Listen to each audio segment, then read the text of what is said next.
Welcome back to the Female Sports Nutrition Podcast, where we tackle the real challenges female athletes face beyond the field or the gym. Today, I'm talking all about meal prepping.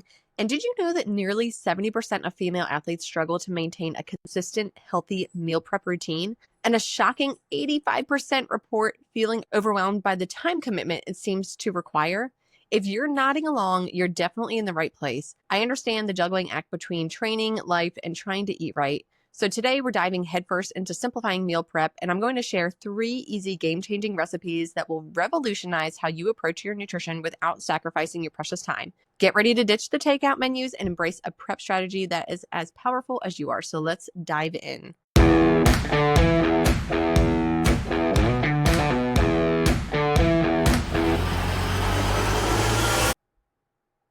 So today I have 3 recipes that you can easily meal prep for your entire week, or you could just batch cook it and use it every now and again if you want to do it that way. I personally use these recipes and they are so easy, they're delicious, and they are recipes that the whole family enjoys. So let's go ahead and dive into it. I have a meal prep recipe for each meal: breakfast, lunch, and dinner. So we're going to start off with breakfast, and this is just simply a breakfast casserole. This is a meal in one, which I love.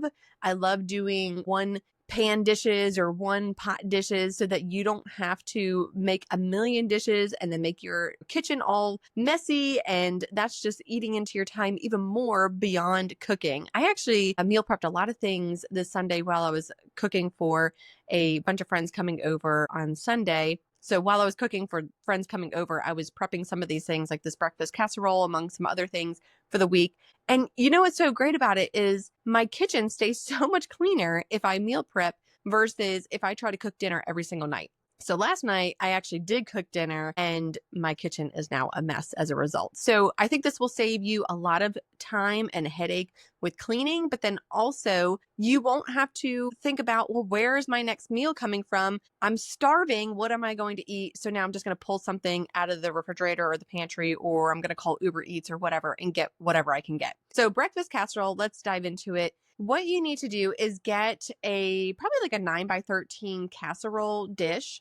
And you're just going to put, a little bit of olive oil or butter or whatever down to the bottom just so things aren't going to stick, and preheat your oven to 350 degrees. Next, what I do is I get a bag of shredded hash brown potatoes from the grocery store. So it's a frozen bag.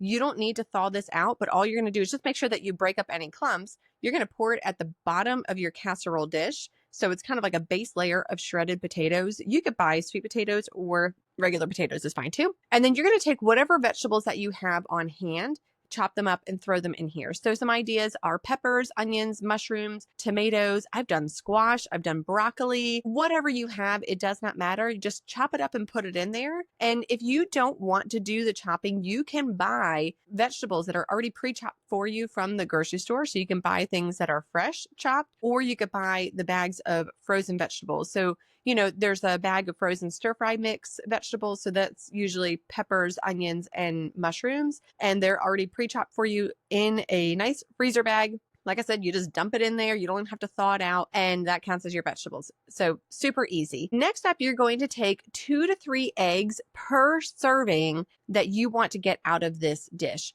So typically I make enough for 8 servings, and my husband and I actually split this. So it's enough for 4 days out of the week. And then there's just one other meal that I make for another breakfast in there, but you can do it however you want to do it. So what I would do if I was going to make enough for 8 servings out of the week is then I would multiply that by 2. So I'm putting in 16 eggs for that entire dish. And so I actually blend up my eggs with cottage cheese. So it's enough cottage cheese for a quarter cup of cottage cheese per 2 eggs, or 3 eggs if you're going to do 3 eggs. So you can measure that out. If you're not into measuring and you just want to dump a bunch of cottage cheese in there, that's totally fine. I actually really like Good Culture brand cottage cheese. If you haven't had that, it is delicious. I think cottage cheese has gotten such a bad rap over the years as far as like, ew, gross, curdled cheese. But the Good Culture brand of cottage cheese, it is just perfection. It is so good. If you have not tried it, I would highly suggest trying it.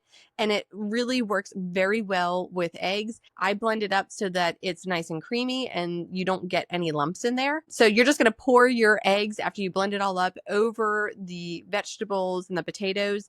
And then I like to take like diced ham, or if I have maybe some bacon, or if I have, some like chicken sausage or something like that laying around, I will put that into the eggs as well. And then I'll just put some shredded cheese on top, and that's it. And I'll bake it at 350 for about 30 minutes or until the eggs are set. So I just take the whole pan out of the oven, I let it cool, and then I slice it into my servings. And I put that whole pan in the refrigerator. I don't even put it in little containers, because all I'm going to do in the morning is just take out one serving, pop it in the microwave for maybe a minute, and that's it. That's my whole breakfast. It's one complete meal. It's super easy. It's super tasty. Don't forget to put some salt, pepper, and some spices in there if you want that. Garlic powder, onion powder, that type of thing. Makes it even better. And sometimes I put hot sauce on it. Sometimes I put salsa on it. Whatever you want to do. But it's super easy. Like I said, it's one complete meal. All you have to do is just put it right into the microwave and eat it, and you're done. All right, next up is shredded chicken. So this is kind of a lunch/dinner deal. I really like this because it is so simple. So shredded chicken, let me tell you the many, many uses that you can use shredded chicken on. So baked potatoes, you could do like a stuffed baked potato bar with some cheese and some broccoli. So good. You could put it on salads. You can make a sandwich out of it. You can mix it with some barbecue sauce and make like a barbecue chicken sandwich. You could put it over pasta. You can put some on pizza. You could buy like a frozen pizza and just, sprinkle some of the shredded chicken on top to up the protein content. You can also make tacos and burritos. And this is another meal prep idea where you can make like chicken enchiladas and roll them up in the tortillas and bake them. You can actually put that in the freezer and you can have that for another meal later on. So many uses for shredded chicken. Sometimes we just eat shredded chicken with, rice and a vegetable or whatever. So shredded chicken is going to be very easy to make. All you need to do is get 3 chicken breasts, or here's a little pro tip.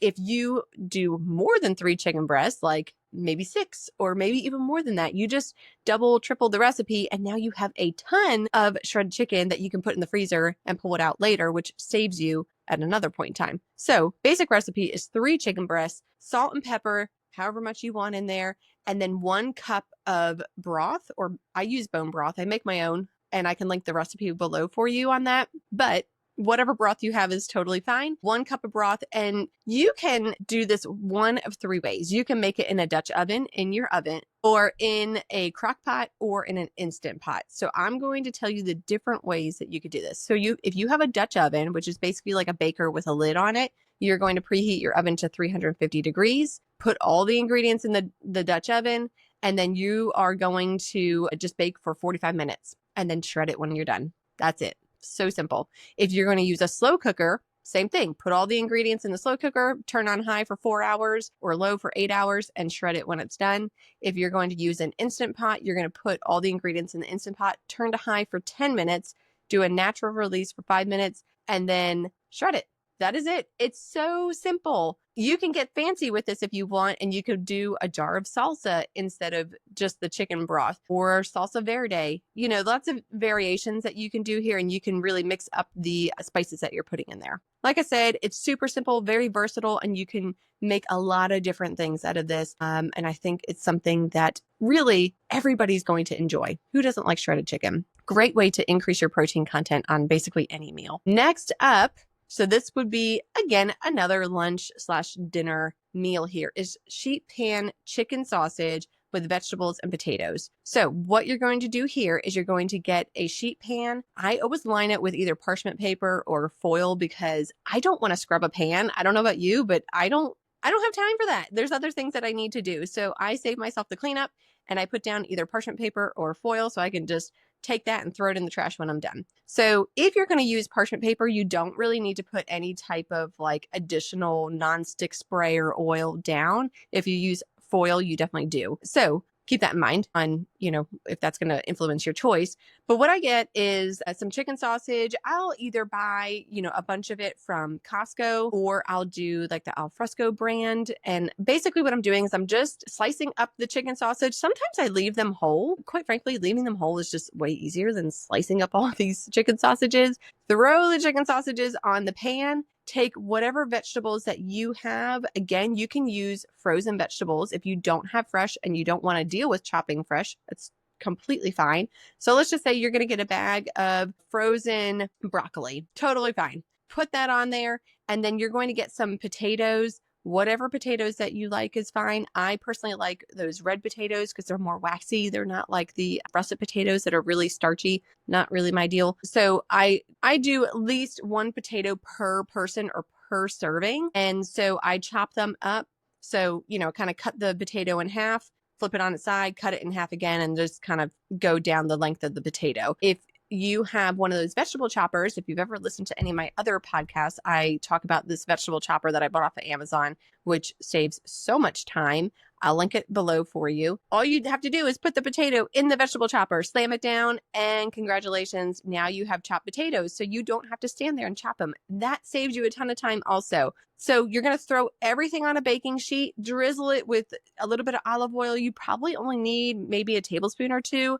And then I just take whatever spices that I like, garlic powder, onion powder. I'll do some basil, oregano, salt, pepper, and I just put it on there. Honestly, don't measure them. I just kind of sprinkle a little bit all over. That's enough for me. And then I just toss it all together, stick it in the oven at 400 degrees, and it's going to take probably 20 to 30 minutes. You'll just want to check on it and see if the potatoes are cooked through, and same thing with the sausage, if they look like they, are kind of like brown and crispy on the outside. So all the vegetables, all the potatoes should look slightly brown and crispy on the outside. And it's so good, so delicious. And this is something that you can easily make a ton of. Like sometimes I'll do actually 2 sheet pans in the oven, so then I have multiple meals that I can get out of this. You can honestly get enough meals for the entire week if you were to do 2 sheet pans, especially if you're making this for multiple people. So these are my 3 recipes to get you started for meal prepping. They contain everything that you need, except for the shredded chicken is not everything that you need in there, but you're just going to use the shredded chicken on some other things. Like I said, the baked potato or a sandwich or pasta or whatever. If you want to save yourself a step, go ahead and bake some potatoes while you're making your shredded chicken, or cook up some pasta,